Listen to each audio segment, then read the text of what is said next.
Penalty মিসে ব্যর্থ Brazil. 10 জনের ভেনেজুয়েলার কাছেও জিততে পারল না সেলেসাওরা। আর্জেন্টিনার হারের রাতে ড্র নিয়ে সন্তুষ্ট থাকতে হলো টিম ইয়েলোদের। ব্রাজিলের কোচ দরিভাল জুনিয়র বলেছিলেন, ছোট দল এখন আর সহজ প্রতিপক্ষ নয়। এবার মাঠে প্রমাণ মিলল তার কথার। 10 জনের ভেনেজুয়েলার কাছেও পয়েন্ট খোয়ালো তার দল। নেপথ্যে ভিনিসিয়াস জুনিয়রের penalty miss. Match result draw হলেও খেলার দিক দিয়ে কোন দল ছিল এগিয়ে? কতটা আক্রমণাত্মক ফুটবল খেলেছে ব্রাজিল? কেমন ছিল তাদের ওভারঅল পারফরম্যান্স? এসবের বিস্তারিত নিয়ে থাকছে এখনকার বিশেষ স্পোর্টস আপডেট।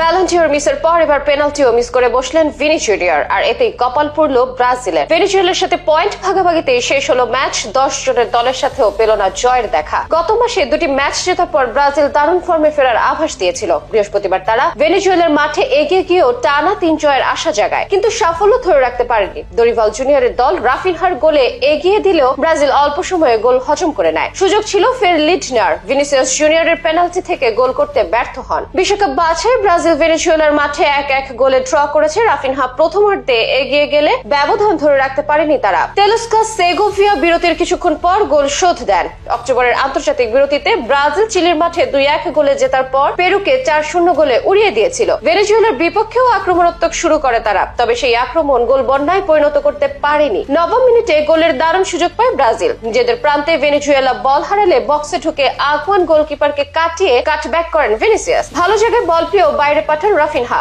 22তম মিনিটে সাবিনহোর থ্রু পাস বক্সে পেয়ে ভিনিসিয়াস পোস্ট বল মারেন। কয়েকটি দারুণ সুযোগ নষ্ট হওয়ার পর ব্রাজিল এগিয়ে যায় 43তম মিনিটে। প্রায় 20 গজ দূর থেকে নেওয়া রাফিনহার শটে দূরের পোস্টের ভেতরের দিকে লেগে বল জালে খুঁজে পায়। এটি তার 10 নম্বর জার্সিতে প্রথম গোল। এরপর বিরতি থেকে ফেরার পর 38 সেকেন্ডে সতীর্থদের কাটব্যাকে বক্সের মুখ থেকে শট নিয়ে জাল কাপান ভেনেজুয়েলার তেলুস্কা। সমতা পায় স্বাগতিকেরা। ব্রাজিল লিড নেওয়ার সুবর্ণ সুযোগ পেয়েছিল। বক্সের মধ্যে ভেনেজুয়েলার কিপার রাফায়েল রোমো ফাউল করেন ভিনিসিয়াসকে। রেফারি ভিআর এর সাহায্যে পেনাল্টির বাঁশি বাজান। 62তম মিনিটে রিয়াল মাদ্রিদ ফরওয়ার্ডের দুর্বল শট ফিরিয়ে দেন কিপার। তার নেওয়া ফিরতি শটও লক্ষ্যভ্রষ্ট হয়। 89 মিনিটে আলেকজান্ডার গঞ্জালেস ফাউল করেন গ্যাব্রিয়েল মার্টিনেল্লিকে। প্রতিবাদ জানাতে ছুটে যান ভিনিসিয়াস। তাকেও আঘাত করে লাল কার্ড দেখেন গঞ্জালেস। এর ম্যাচের পর 11 ম্যাচে 17 পয়েন্ট নিয়ে 3-এ উঠে গেছে ব্রাজিল। 12 পয়েন্ট নিয়ে 7ম স্থানে ভেনেজুয়েলা। টেবিলের সেরা 6 দল সরাসরি খেলবে বিশ্বকাপে। অবশ্য এই ম্যাচের পারফরম্যান্সে খুশি নন ব্রাজিল ভক্তরা। ম্যাচ শেষে হতাশা ছিল ব্রাজিল টিমের চোখে মুখে। ভেনেজুয়েলার থেকে পূর্ণ পয়েন্টই চেয়েছিল তারা, তবে ভাগ্য সহায় হয়নি তাদের। তবে